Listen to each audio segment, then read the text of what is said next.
Hey, sports fans and friends, thanks for tuning in on the Shotgun Sports Network YouTube channel, Facebook, or wherever you get your podcasts. Please smash the like and subscribe buttons and hit the notification bell to be notified whenever we post new content. Also, go check out all of our great shows on the Shotgun Sports Network. Scout and Catherine host the Elks Call, bringing you all the latest from Edmonton Elks and Edmonton sports scene. Oz and Joe host the Rouge White and Blue podcast, talking about the Montreal Alouettes, Winnipeg Blue Bombers, and the CFL in general. Clay, Will, and Sir Douglas host the Argos Fancast, where they discuss the Toronto Argos. All of these great CFL shows are all brought to you by Royal Retros. Click the link in the description and use code Stampeders Roundup for 10% off Royal Retros. Great retro gear from leagues such as the CFL, XFL, NLB, MLB, WHA, and more. This is episode 11 of Stampeders Roundup, and this week I talk with Oz Davis from the Rouge White and Blue podcast about the ass-whoopin the Stamps gave the Blue Bombers and other CFL stuff. But first, let's do the Calgary Sports Update, brought to you by Rampage Coffee Company. Rampage Coffee, for when you need the energy to remind Bombers fans the Grey Cup isn't handed out in July. Use my affiliate link in the show notes and use code STAMPS10 to get 10% off. Save a bit of cash and support three great things: football, this podcast, and not putting up with crap coffee. Rampage Coffee, stronger than Bombers fans' egos.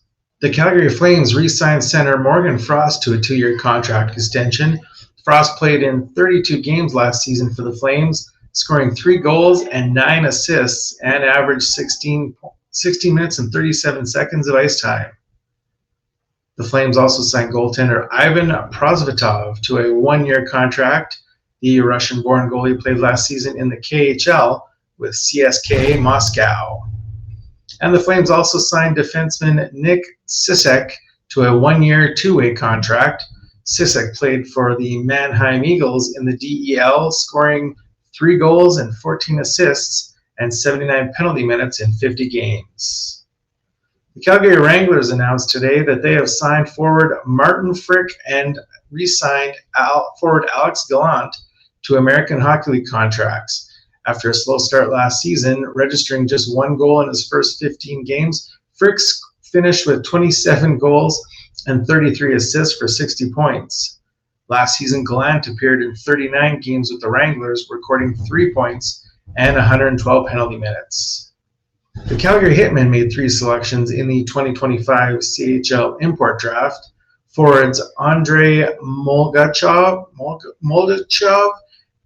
Maxim Diachin, and defenseman Theodore Vapinik. And I'm very sorry for butchering those names. Calgary Roughnecks and the Alberta Lacrosse Association are proud to continue their impactful partnership through the Roughnecks Lacrosse Literacy Program, now entering in its 2nd year of funding and support. This grassroots initiative aims to introduce the sport of lacrosse to students across Alberta by providing access to equipment, sports, education, and hands-on opportunities for involvement. The Calgary Cavalry currently sit in 3rd place in Canadian Premier League with 6 wins, 3 losses, and 3 draws. The Cavalry's next match is tonight against Vancouver FC. This game will count somehow towards the TELUS Canadian Championship. I clearly need to learn more about soccer to understand what the heck is going on and what that means, but you can get your tickets at the Cavalry website. All right, let's get to the latest Calgary Stampeders news. The Calgary Stampeders put on a clinic as they handed the Winnipeg Blue Bombers their first loss of the season in the inaugural Stampede Bowl on Thursday. Bombers quarterback Zach Collaros threw 2 pick-6 interceptions, and the Stamps defense stymied the running attack from Brady Oliveira as the Stampeders beat the Bombers 37-16. Quarterback Vernon Adams Jr. completed 13 of 18 passes for 222 yards and 2 touchdowns. First overall pick Damian Alford scored his first CFL touchdown. Running back Dedrick Mills had 18 carries for 93 yards rushing, and both Damon Webb and Derek Moncrief returned interceptions for touchdowns. The Stamps currently sit 2nd in the West Division with 3 wins and 1 loss. The Stamps' next game is Friday night in Regina versus the undefeated Saskatchewan Roughriders in a battle for first in the West. Go check out stampeders.com for more reactions, interviews, stats, news, and more. Sports fans and friends on YouTube, don't forget to like, subscribe, and hit the notification bell to be notified when we go live or post, and like and follow at Stamps Roundup on Blue Sky, Facebook, Instagram, and TikTok. Now let's get to my chat with Oz Davis from the Rouge White Blue podcast. Oz Davis from the Rouge White and Blue podcast is here to talk about the sound thrashing my Calgary Stampeders handed the Winnipeg Blue Bombers in the inaugural edition of the Stampede Bowl. Welcome to Stampeders Roundup, Oz. First time? Yep. Was it long-time listener, first-time guest? Yeah. I guess first I want to ask you, is this the way this Stampede Bowl is going to work? Your guys just stampede whatever unlucky West team comes to town? Is that what's going to happen? Yeah, I have no idea how it's going to work going forward. I don't know if it's going to always be the Blue Bombers or if it's going to change up every year, but this is how the season is supposed to go. We're supposed to stampede over teams. So, and of course, the team, I personally don't think the Stampeders have looked that good since Bo Levi Mitchell left. Mm-hmm. What would you say? Well, first off, I would say this. Okay, I've been saying on the Rouge, White, and Blue since the beginning of the season, the biggest X factor in the CFL, never mind Calgary, is going to be Vernon Adams. Vernon Adams, right? Now, in this game, you saw Vernon. What? I've got his stats here. They were making so much about Zach Collaros before the game. Well, guess what? Vernon had 5 incompletions. Vernon threw no interceptions, just like last week. Now, his stats don't look that good if you take out the 2 long strikes, but that's the point, right? He's got to be able to create these long threats and these opportunities. He's got to be able not to be running with the ball and throwing it, in the air. This guy is not Brett Favre, much less Trey Ford at this point in his career. He doesn't need to be doing this fancy stuff. Now, I don't think he has the arm of a Henry Burris, but this is another thing we've been talking about on the Rouge, White, and Blue is look at this dude's career arc. Doesn't it look like Hank a little bit? You can just imagine Vernon going until very late in his career without winning that Grey Cup, which is something we've always felt he's been destined to do since he was with the Owls, to be honest. Now, the thing is, what I felt watching the Stamps up to this point was that, we knew going into the season, I'm sure in your assessment in the preseason, what you saw was a team with a grab bag of wide receivers under Reggie Begelton, right? I think during the preseason, 18 guys caught multiple passes. Something like that. 2 games. It was something crazy like this. I was watching guys that ultimately did not make the 51-man roster. And so then Begelton goes out early in the season, and what I felt like until this game is that, okay, here's a team that doesn't know what to do without Reggie Begelton. He's so much part of this offense. He's that proverbial guy that takes the top off the defense, right? Now, all of a sudden, they don't have him. Vernon's got gun, so, but yet it was like he didn't feel like there was anyone to throw to. And in this game, 13 of 18 for 222. Now, you've got the 2 big strikes. That takes it down to, 113? On 16 completions.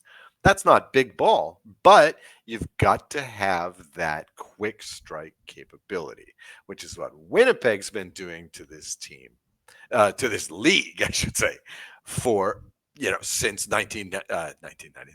Seems like 1999. Since 2009, since 2019.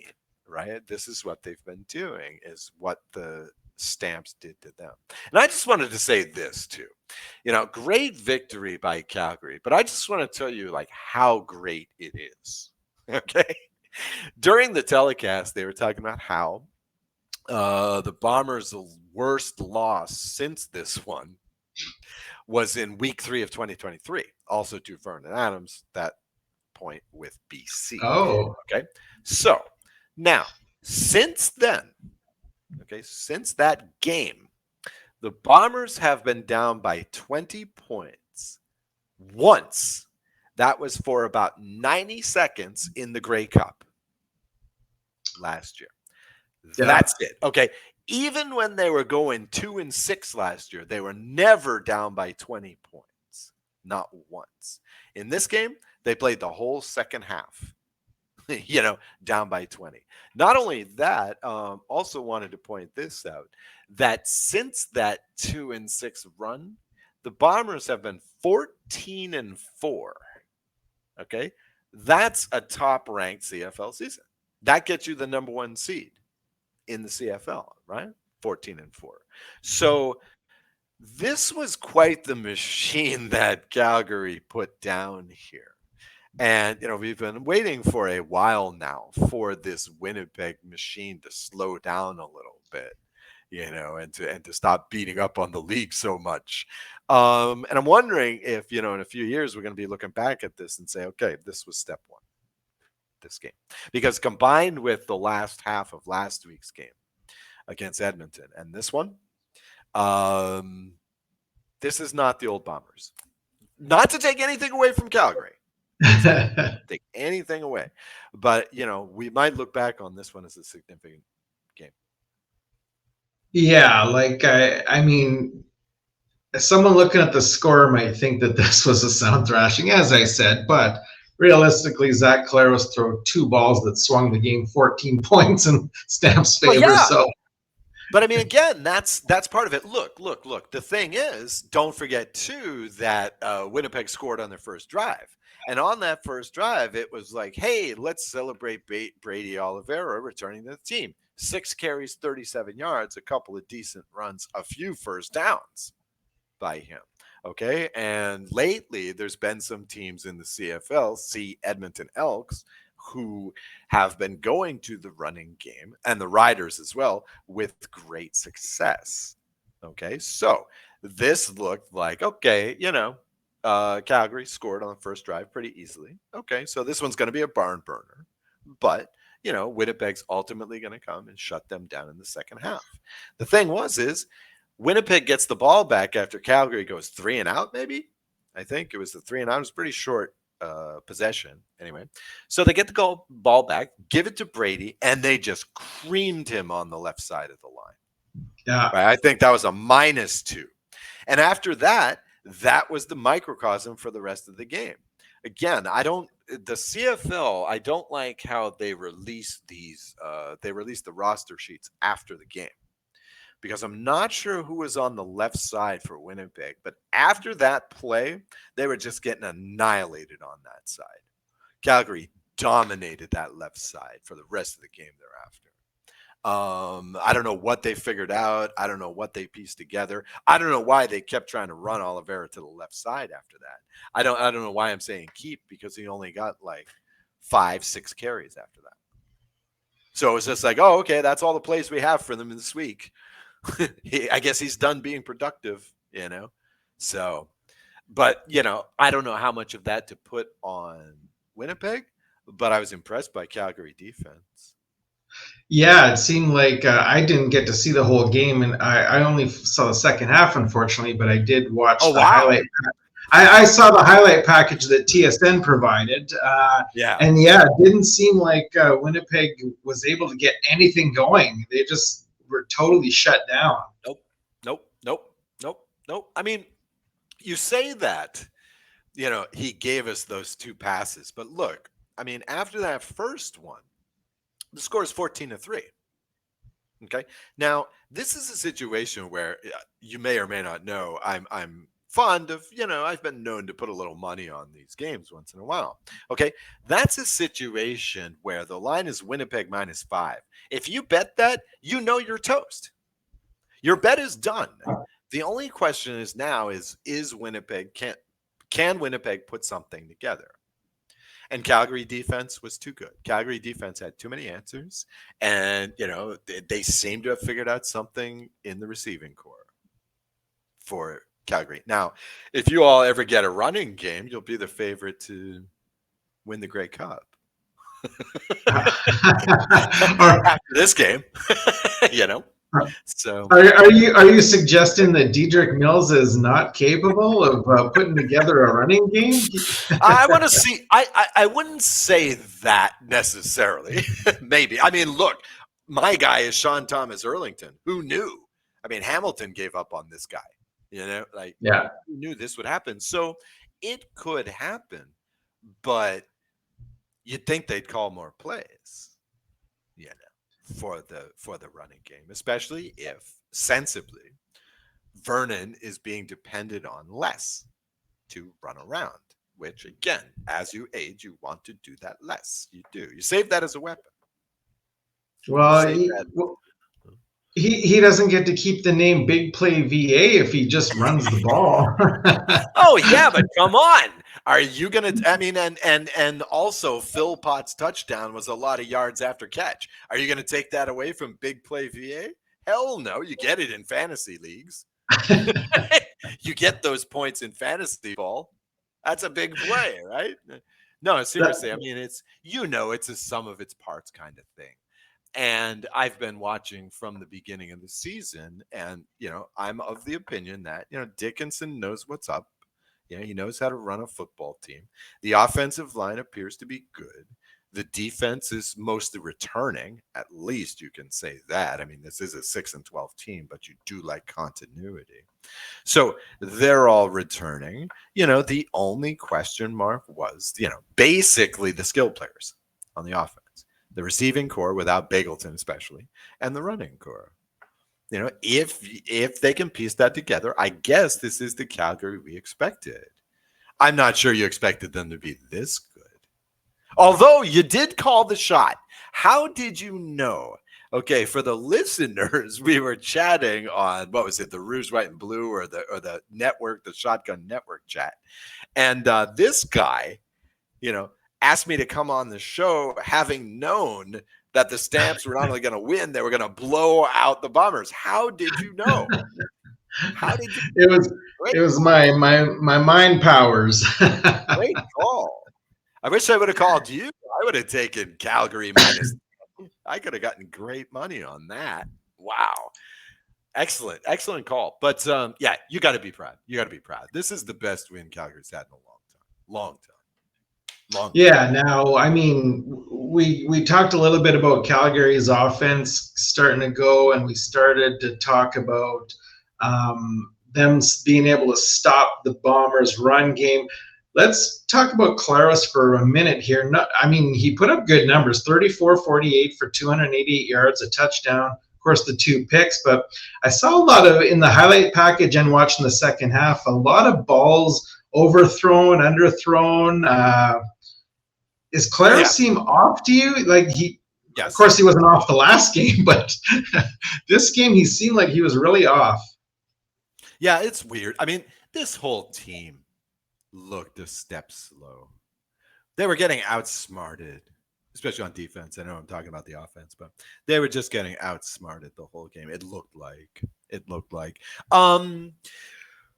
Don't forget, though, in that Edmonton game, Winnipeg went scoreless, and that was due to a couple of drops. There was also one that went right through Dalton Schoen's hands as well. Yeah. But again, that's symptomatic, right? Winnipeg's had a few of these, and basically every game this year, as far as I remember, 2 or 3 times you get a drop. You get the it went through my hands kind of thing. This has been happening this year. Again, I feel like the cracks are showing a little bit. They still have the names. They still have, Zach is viable. But again, another thing I should say too is stats don't mean everything. I mean, for a long time, and again, another good reason to root against the Riders. For a long time, I've been using Trevor Harris as this example. Tremendous fantasy stats, right? Does it convert to wins? Well, not too often. Sub 500 most of the time. He was our quarterback for a year. I mean, I know. So he's good numbers guy. And again, like look at Nathan Rourke's numbers this week. I mean, you never would have guessed that this team had to win on the final second, looking at the numbers. Yeah. So he had 352 yards. And then you can be Drew Brown and put up 350 yards and score 33 points and still lose. Yeah. So, yeah. Stats don't always tell anything. And again, look, the best game this week might have been Vernon Adams, if not Trey Ford. And I guess for a little while, and Cody Fajardo. But seriously, these guys had the best stats, and they're completing like fewer than 20 passes. But it doesn't matter. I mean, Bo Levy had 22 completions and 5 touchdowns? Yeah. I mean, by yards, he's got ill stats. Now, for me, I would say this, though. The key stat for Collaros was, and I think it's a good stat that not enough people pay attention to, yards per attempt.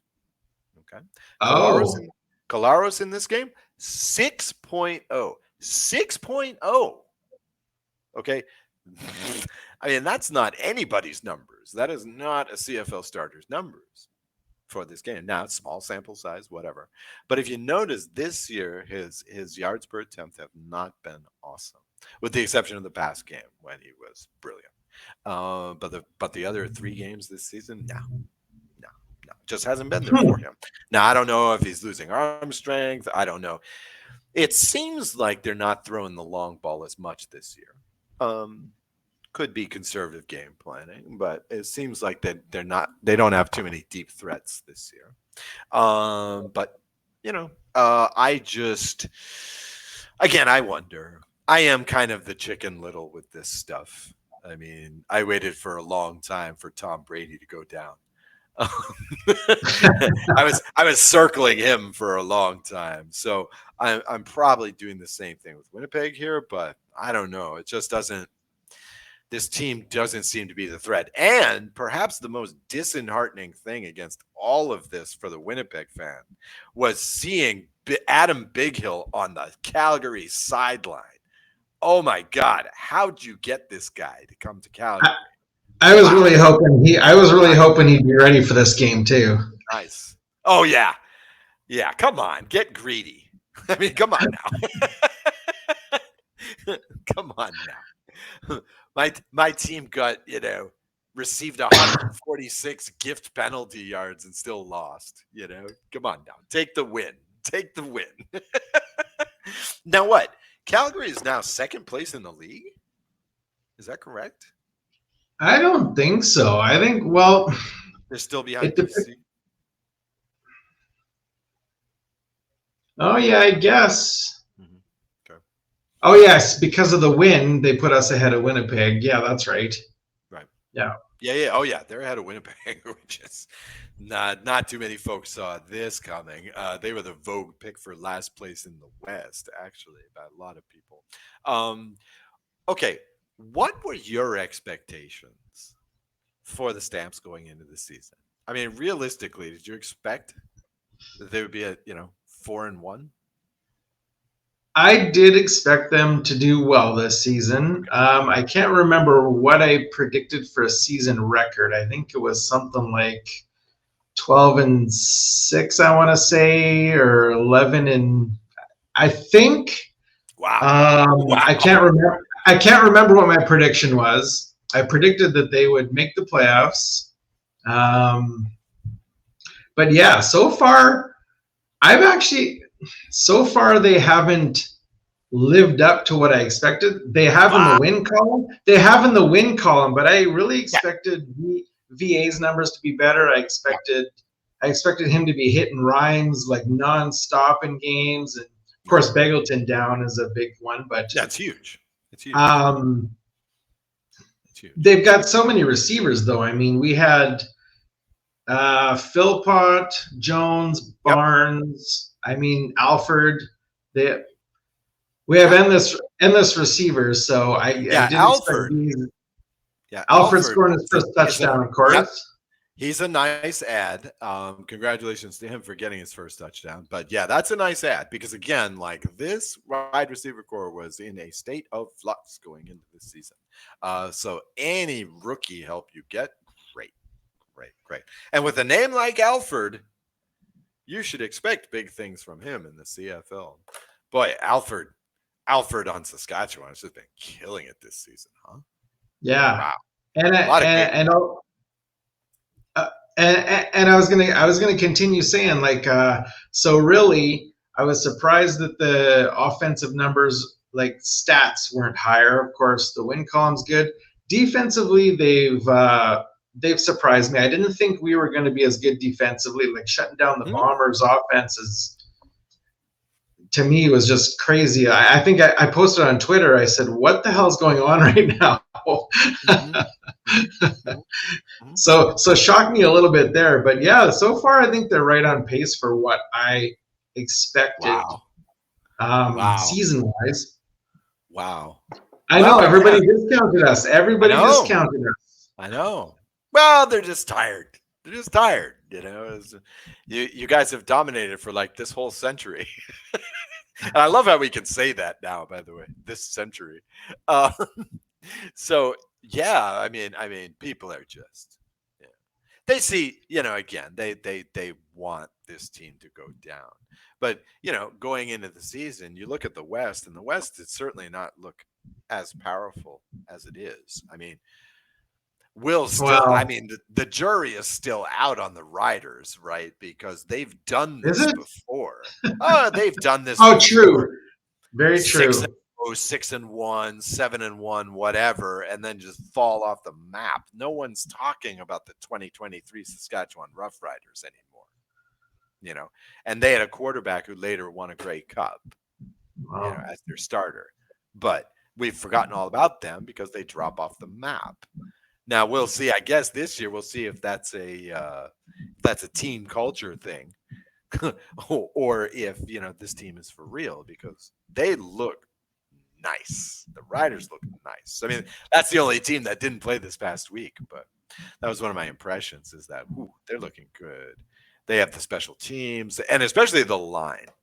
The line has been dominating. No one is more well protected this season than Trevor Harris. And by the way, which was another thing I noted too, the protection on Vernon has been very nice these last 2 years. Yes, Very nice. Very nice. I I mean, noticed that as well. yeah, you give Vernon time to throw, he's dangerous. He'll spot the guy. He has the gun, He'll get you some plays. So, very I nice. have to I have to ask you about I know it was very short lived, but what did you think of Strevler in this game? He didn't look bad. Eh, yeah. Yeah. Yeah. One It was wonders only about one drive, yeah. Well, I'm trying to think. but he Have got they a better result than Caleros did the entire game. Yeah, yeah, yeah, but this is insurance. This is insurance. Yeah, We all know this is one of the secrets of the CFL, and this is something that the NFL guys really need to start paying attention to as they expand their schedule to match the CFL way. Is that number 2 quarterback is yeah, becoming so important. You saw this last week. I think last week 5 of the starting quarterbacks were the backups, and yeah, two of the normal number 1 starters were playing in the same game, the Winnipeg Edmonton game, right? So in every other game, you had 1 or 2 number 2 quarterbacks, and you really saw the difference in quality, right? Even in the Edmonton game this week, they threw in Cody for like one series, and he looked yeah, great. I mean, he ended the game 4-4. He actually improved their completion rate as a team just by coming yeah. in for this 1 or 2 series. And so that number 2 thing is really important. Now in Winnipeg, we should think it's not. I mean, Caleros is among the, if not the highest paid player in the league. And he stated his intention. He wants to play 2 more years. So, we can't be. I mean, okay, it's great that Strevler had a good series, but I mean, we shouldn't have to be saying that. I mean, Collaros is not out, so he shouldn't have to be saying that. He's supposed to be there, for this team. On the other hand, isn't it interesting how you guys haven't faced that this year, but isn't it interesting how these half game injuries turn into 2 and 2.5 game injuries because it's such a long frickin' season? Drew Brown probably could have come back last week. Nathan Rourke probably could have come back this week. And I wish Davis Alexander had come back this week. These guys are suiting up and on the sidelines. They're just not playing. And it's purely because of schedule stuff. It's purely because of the long season, which I guess, oddly enough, is one thing I'd be worried about as a Calgary fan. Who's your backup this year? Who do you guys have? We have PJ Walker. Oh, okay. Okay. All right. Yeah. Yeah. That'll do in a pinch. It's like Joe says. This is one of Joe's theories that he puts forth on the Rouge, White, and Blue all the time. Is okay. At some point, you've got to figure you're going to play your backup quarterback 4 games. Yeah. You want 2 and 2.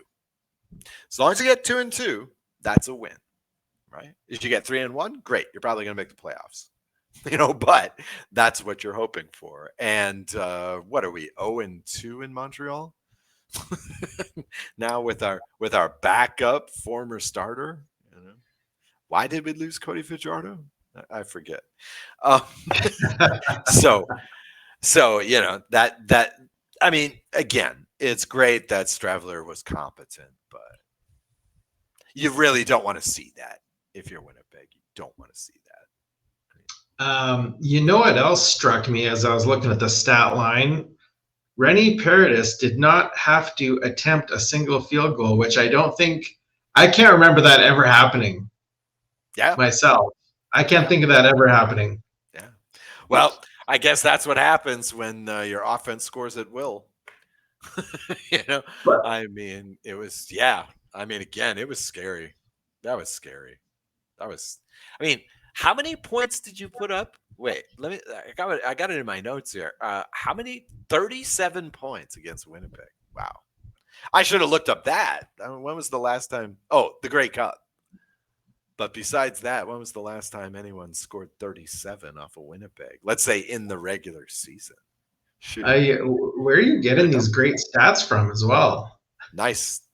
Well, I just remember that Grey Cup. Not because I had a lot of money on Winnipeg or anything, but I do happen to remember that cup pretty well. Pretty well. You always remember the ones you lose, right? Never the ones you win. But yeah, I mean, again, just nice win. Nice win. Congratulations. Great win. Why, thank you. Best win. So we spoke. What are your overall thoughts on the whole Stampede Bowl experience? Well, everybody seemed to have a lot of fun. I wonder what other wrinkles are going to be added to this. Like, I don't think it should be against Winnipeg every year. I mean, because you're trying to create a false rivalry. That's not there. Yeah. Good point. I was figuring that this was just going to be a 4-year cycle. This is just one of the Western teams. Mm-hmm. And it's kind of like, what it reminded me of? It reminded me of homecoming day. It looked like a homecoming game. For a big college team. It's not necessarily the first game of the season, right? But you call it the homecoming game. You break out the festivities. I think maybe what they should do is hand out promotional, cowboy hats, but in Stamps red. I think that's dope, right? Because you got to wear the colors if it's a homecoming game. If it's a derby game, right? You've got to have the colors. Got to wear the colors. Well, I mean that's really only effective if you actually fill the stands, though. Now, speaking of which, I saw the unofficial attendance numbers on social media, and Yeah. the Stampeders were number one this week in attendance. Oh, nice. Nice. Now, Yeah. BC didn't play at home, right? BC's BC's been drawing some nice crowds this year, and good for them. Have they been still drawing crowds even without Snoop Dogg? Well, Snoop's a busy man, and the people of BC are, they appreciate this reality. um, so yeah, the Stampede Bowl experience. Did you find it too gimmicky, or do you think it Nah, was just right? nah. This is No. football. This is football. This is football. How can you be too gimmicky? I mean, you're never gonna top the old USFL. You're never gonna top the NFL in its worst moments, right? No. So no, I wouldn't worry about it. I mean, are you in Canada? Yes, I mean, I am you're in. gonna I'm in Red Deer, Alberta, which is smack between Edmonton and Calgary. okay. Now, all right, great. Oh, okay. Okay, great. Yeah, I know it. All right. So, okay. So I don't want to get too controversial here, right? But you're We coming up, love you're coming, controversy. well, you're coming off of July 1. Okay, so you're coming off of Canada Day. And there's been some certain remarks, you might even call them threats, coming from south of the border. Hmm. How patriotic are people right now in Canada? Is there this wave of national pride? There is, in Well, there you fact. go. There you go. So again, I don't think you can be too over the top with something like this bowl game, this quote unquote bowl game. It's not really a bowl. I mean, will they give a trophy for this game? I mean, that might be nice. I mean, again, Yep. you can't, Yep. There you was a can't. trophy. Okay. Okay. Good. Good. It's Good. a, Well, it's a nice trophy too. okay. Good. Good. Hey, it's legit. I mean, again, this is American football. It's like, or Canadian football. It's North American football. It's gridiron football, right? I mean, you can't have too many rituals. You can't have too much pageantry. It's just like, yeah. So no, it was great. It was I'm, great fun. It was great fun. I wasn't sure what was going on at first. I had forgotten that this was, this they were calling this a bowl game and whatnot. I had forgotten. And then it's like, everybody's in the hats and they're doing all this crazy stuff with the TSN crew. And, I just thought it was, some promotional night, Calgary night or something like this, And then I remember, they were calling it what is this bowl? The Stampede Bowl? the Stampede Bowl, and I am Right. right now trying to. Let's see, where are we here? Here we go. Let's open that up. I am Have they going all? to. Oh, yeah.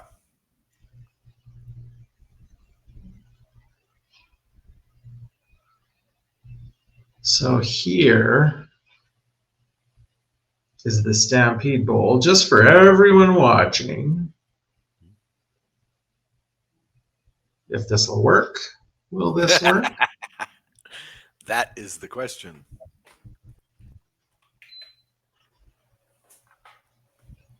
Can you see that there? Nice. Wow. That is something. It's not a bad trophy. No, that's nice, dude. Yeah. That's quite the conversation piece. That's really distinctive. Sweet. Yeah. It's gonna be funny too when like Edmonton takes that and there in the case is a red and black trophy. That's right. That's right. We took those colors. But yeah. I mean, the CFL could stand more of this stuff, right? Yeah, go ahead. Yeah, one of my main arguments for getting that 10th team is in the CFL is you put that in Nova Scotia, right? You put that in Newfoundland or whatever. Then on your Labor Day weekend, you can have the Coast to Coast Bowl, which is what I would Oh, really love. Because everybody else has a natural rivalry except BC. They're stuck way out there. And rather than adjust those games to make it like Montreal versus Nova Scotia, I think they should do the coast to coast game. I think that would be awesome. You could start the week with that and end the week with that, or the 2 weeks, right? So you make it be the first game and the last game because there's so much travel, right? There's the 4 time zones or the 5 time zones to do that, right? So, but I think that would be fantastic as hmm. the rivalry thing. I think that the CFL, especially right now, needs to play up that Labor Day Classic stuff. Needs to play up, the Banjo Bowl and games Yeah. like that. Really does. Because I mean, again, why do we watch football? I saw this great bit. It was Bob Costas. It was quite some time ago, just comparing the different sports.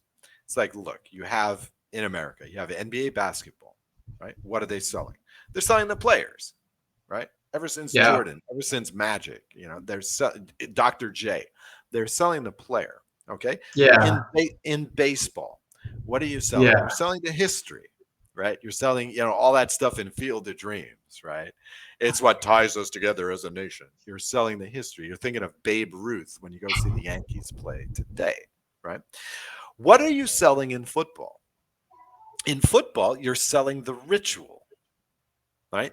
Whether Hmm. it's, Yeah. whether it's Friday Night Lights, whether it's Saturday college afternoon, or whether it's Monday Night Football, Thanksgiving Day football, New Year's Day Yeah. football, bowl games. It's all about the ritual of Sunday and those other times when it's on. But Right. for NFL, it's all about the Sunday. And that's the thing. The CFL rider fans, who are fair weather fans or not so rabid, bless them. They know what the Banjo Bowl is. They know what it Yes. means. Yeah. It's the kind of thing where if you watch one game all year, one of the most in British soccer, there's another good example. In British soccer, they have, a mid-season tournament. They have the end of the year tournament. They're in European leagues, Champions League, whatever. For a Ah. lot of those teams, the biggest game of the year is the Derby game, right? Which Oh, usually okay. takes place in about week 3, week 4, and it's always against the same team. And it's something like Man City versus Man United. It's always these neighboring clubs, right? And these things are like 90, 100 years old. Some of these games, and this is the kind of thing that really goes beyond sport. This is when it expands into culture. So, absolutely, absolutely, Hmm. Stampede Bowl. I just hope you guys don't crush the opposition like you did this year. Come on, give us a break, man. Come on. I'm, we can. I'm just hoping that the thrashing continues this weekend against the Riders. Wow. Yeah. Suddenly, this looks like a great game. This game will tell a lot. Yeah. Yeah. Because, I mean, like I say, the Riders look like the most complete team right now. They're really Yeah. firing on all cylinders. And again, this is their time of year, right? I'm trying to. Now, go ahead. No. Go ahead. I was just gonna switch to the BC Montreal game and ask you what the hell happened. Still trying to figure it out. This is my 5th beer. No, I'm joking. I'm still trying to figure this out. I mean, again, you just keep coming. Well, okay. Okay. I'll do the dress rehearsal for the Rouge White Blue tomorrow. Like, you can't not look at that 156 yards in penalties. I mean, Oh yeah. they had the Lions had a touchdown taken off the board. They had another one where they had it on like the 12 of Montreal. Second down, penalty. Now they're back to the 22. Don't get the touchdown, right? No threat, field goal. Okay. Nathan Rourke, again, the gaudy statistics, but Montreal kept him out of the end zone. Basically, and well, we'll talk about this in a minute, but when you score 18 points, it's tough to get the win. The defense was playing fine. It's just that there's just not enough offense here. And I'm going to talk about that in a minute. But in reality, look, the whole thing came down to one play. And this happens in football. It's like you can do everything perfect. But if the other team's on the top of their game too, one play kills you. What happens? Decoy trips over the yard marker, and Barry Hill gets the easy touchdown. That was it. Without that, there's no question. Now, here's the thing. Maybe unfair for me to say, but as a fan,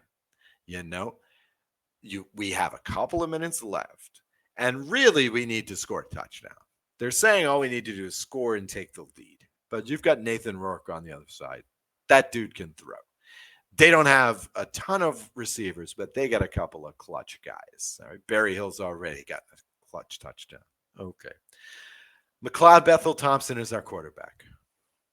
And I am sorry, I just have no confidence that we're going to win this game. Now, okay, got us close enough to make the field goal. Sorry. I have no confidence. I saw him last week. Last week, the Alouettes didn't score a touchdown until the fourth quarter with like 4.5 minutes left. That was our first touchdown of the game. Offense, defense, special teams, whatever. First touchdown. I mean, at least Erlington got some good running plays in this game. Our offensive line is not bad. We won the turnover battle. We did not turn over the ball once in this game. 1-0 on the turnovers in this game. Made very few mistakes. Made the one mistake on the one play. And the other thing was this. How is it that the clock has 0.2 seconds left? How? What is this, the NBA? I don't think I've ever seen that before. Now, maybe it hasn't been needed before. But damn, on that okay, it was one play. I said one play before. Maybe it was two plays. Because on that last play, 13 yards, 13 freaking yards, the Owls were completely out of position. All right, figuring they were going to go deep, right? Ready in the trenches, but nothing in the middle, right? Which was kind of one of the secrets to Rourke's success in this game, by the way. I hope that doesn't open it up too much for opposing offenses, because that middle level was a hole in this game for the Owls. They were lucky our goal line defense was so good. We were. So that second play, it's just 13 yards. It was enough to get them to the frickin' 49. And that was enough. That was enough for the game-winning field goal. But, really, I mean, it's just MBT. He may be great and all that. He may have an interesting career and all that. But as an Owls guy, I just don't have the confidence. He hasn't done. He was 6 for 6 in that one game where he had to come in for Davis Alexander 3 games ago. He was 6 for 6. Since then, they've had 2 offensive touchdowns in these last 2 games. This is awesome, but there are limits. Again, especially if one bad play can lose us the game, right? That says that the offense isn't good enough. We're not scoring enough points. So, really kind of disappointing. Really disappointing. Now I didn't see the end of that game, but with the 0.2 seconds left, I mean, if did the guy go down, or was he down by contact? Yep. Yeah, it was. Let me get the name. Because as a tackler, you'd want to let him run the clock up before you tackle him. If he was tackled, I didn't. Well, that was the thing. He went down.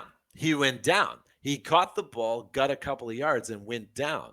It was a nice heads-up play, by, let's see. Okay, I've got the name right here. Yeah, Cotoy. That's right. Javon Cotoy. Javon Cotoy, just this little 13-yarder, wide open in that middle level. And then as soon as he got it, he took a knee, went down. And then they were like, wait, the game's over. Oh, no, wait, it isn't. There's 0.2 seconds on the clock. Jeez. I felt like the Spurs losing to the Lakers at one time. But damn, I mean, it's just, and I mean, again, this is hopefully we won't be paying for this at the end of the year, this loss. But this was a game that, by all reasonable measures, the Alouettes should have won. One bad play. One bad Yeah. play. One bad play. So I'll ask you one final question here, and then I'll let you go. Give me your thoughts on the season as a whole so far. What anything surprise you so far besides Calgary? Calgary is a shocker. Hamilton, all of a sudden, looks like they're supposed to. I mean, Bo Levy-Mitchell, you knew him back in the day, turning back the clock, man. He got that 100th win last week against Montreal, and now he's back in game 2, right? I mean, 5 touchdowns, no picks. Jesus. I mean, say fantasy player of the week, but this was kind of what we thought early on in the preseason, is they've got a lot of weapons on offense all of a sudden. The defense, again, I mean, they're still giving up 38 points. Yeah. To not exactly a high watt or organized defense in Toronto. But if they can put up 51 points against the mediocre teams, they can do some damage. And the truth is, one more win, and they're technically in first place in the East. They got the tiebreaker with Montreal. Montreal is tied with them in the loss column. The only thing I don't like is just looking at the standings. It looks like another, okay, here comes the West crossover again. It may ultimately turn out that way, but I believe Montreal is really good still. I mean, again, I think Davis coming back will be nice for us. But Hamilton might be decent. They might be back, which pains me to say, but what else am I going to do? Wish for Toronto to be back? So, Hamilton is a little bit surprising. Toronto, I wasn't expecting much with, but I'm surprised at how bad they are. I mean, this team has quite a few names on the roster, but the lack of organization is stunning. Now, I know they had to rebuild this team. I know they lost 8 starters off the defense alone. And, maybe their quarterback isn't the guy that they want starting. But, I mean, again, giving up 51 points, giving up 2 kick return touchdowns. I mean, there's a reason nobody wins that $1 million Safeway thing. Is because nobody gives up 2 kickoff returns for touchdowns. And yet Toronto did. It just goes to show that this team is real. I think this is a gap year. I think this is a gap year for Toronto. I think they could. I mean, I was perfectly willing to come into this week saying Hamilton's season is over. That's it. One game, which is a great thing about football too. One game, and now I'm ready to, Toronto might as well just mail it in at this point. Chad Kelly can come back, and he might win his last 5, and this team will still end up 7-11. So I don't know. Toronto, I almost feel bad for them if they didn't keep winning these Grey Cups. But yeah. So Hamilton, great. I didn't think Saskatchewan would be this good. I believe I picked them to win the West, but I didn't think they'd be this good. They look great. Edmonton may have some life. I mean, let me ask you, recency bias, being a factor, but who do you see as the top 3 in the West now at the end of the season? Now, at the end of the season? Yeah. I mean, who do you have at number Unfortunately, 3, most importantly? unfortunately, it's going to be, well, I actually found my prediction here. This is how I predicted this season would end. Okay. Uh-huh. So, BC 7-11, huh? Wow. You went with Hamilton, huh? you know what? I did go with Hamilton. After the ending Bo and Hamilton had last season, I knew they were going to be strong this season. And you know what? Looking at this right now, I'm going to stick with this. Yeah, it's not bad. That's not bad. I'm Although going to stick with BC, I don't know. BC 7-11, I don't know. But who can tell at that bottom of the West? Let's see. Do you have a crossover then? You do not, right? I did not. No. Okay. I feel like that may be the case. If Toronto is really this bad the rest of the season, you should have a crossover. Really disappointing. Yeah. Really disappointing. Hey, listen, it's been a blast talking to you for the first time. Yeah, thanks. I will. For those that don't know, Oz is across the planet in Hungary, so it's kind of we gotta time our times just right to get him on the show here in the West. So in the West Country, so. It's wild because in Mountain Time Zone, for a long time I was living in New Mexico. But Mountain Time Zone, for some reason, +8 works a lot better than +9 or +6. Right? Those are the real killers for some reason. East Coast and West Coast are really hard to match up. But you're right in the sweet spot. That for some reason that +8 works really well.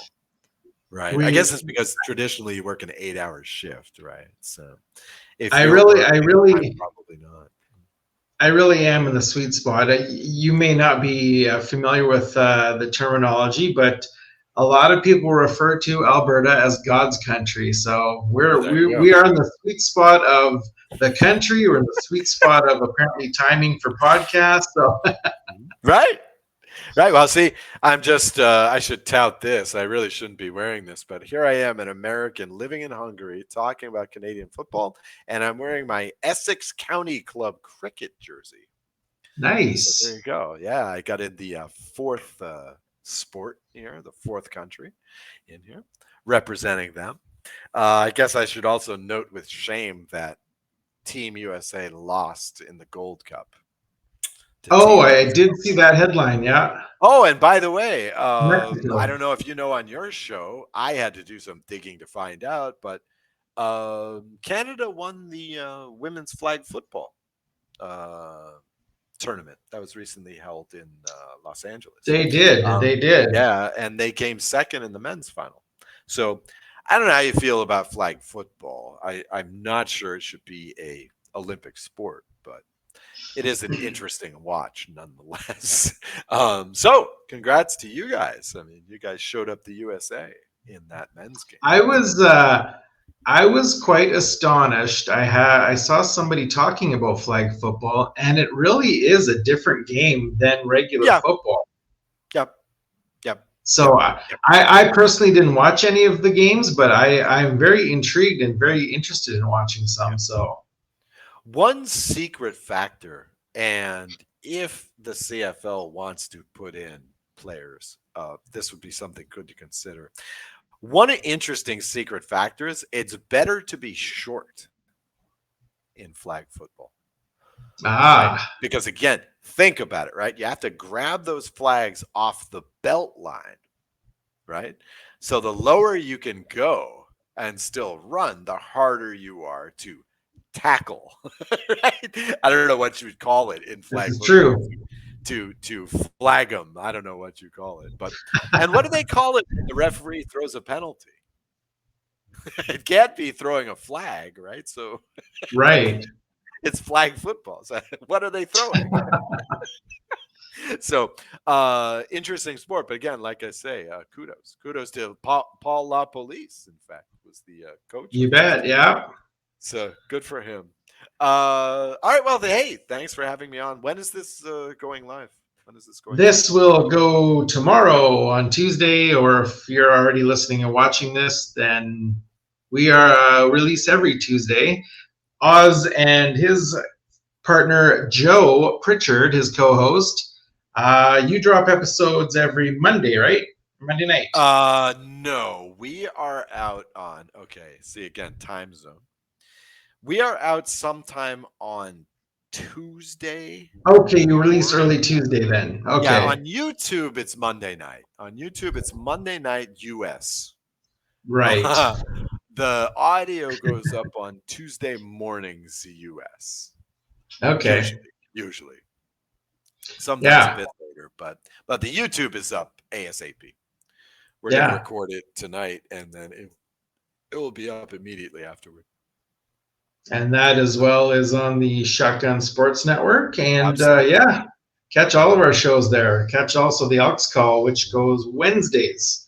They do a live stream on Wednesday nights. So once again, Oz, thanks for hopping on, and I'll catch you further down the season when we play the Owls.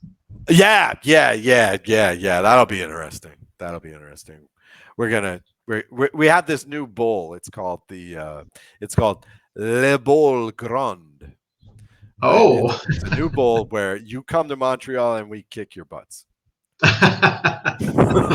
you create whatever you need to.